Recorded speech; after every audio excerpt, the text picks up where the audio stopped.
বিজেপিৰ চকু বৰাক আৰু নামনিত শাসকীয় পক্ষত বিধায়কৰ সংখ্যা বঢ়াবলৈ নতুন পৰিকল্পনা ব্যৱহাৰ কৰা হ'ব অসম গণ পৰিষদৰ মঞ্চ কংগ্ৰেছ আৰু এডিএফৰ নেতাক মিত্ৰ দলত যোগদানৰ চিন্তা মিত্ৰশক্তিৰ আসন বৃদ্ধিৰে নিজৰ শক্তি বৃদ্ধিৰ গোপন অংক ৰাজ্যত এতিয়া পলিছে নিৰ্বাচনৰ আংশিক বতাহ শাসক বিৰোধী সকলোৱে বিটিসি নিৰ্বাচনৰ ৰণসিঙা বজাই ৰাজ্যত আৰম্ভ কৰিছে ২৬ৰ নিৰ্বাচনৰ কুচকাৱাজ ইয়াৰ মাজতেই মিছন এখৰে বিজেপিয়ে আৰম্ভ কৰিছে আন এক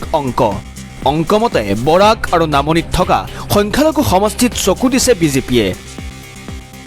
খবৰ অনুসৰি শেহতীয়াকৈ উজনিত বিজেপিৰ ভেটি পূৰ্বতকৈ হৈছে থৰক বৰক গৌৰৱ গগৈৰ প্ৰভাৱো পৰিছে উজনিত সেয়েহে বিজেপিয়ে দৃষ্টি দিছে বৰাক আৰু নামনিত তাৰ বাবে বিজেপিয়ে কৰিছে বিশেষ পৰিকল্পনা অনুসৰি কংগ্ৰেছ আৰু এডিএফ দলৰ কিছু বৰ্তমানৰ আৰু প্ৰাক্তন সাংসদ বিধায়কক নিৰ্বাচনৰ পূৰ্বেই যোগদান কৰাব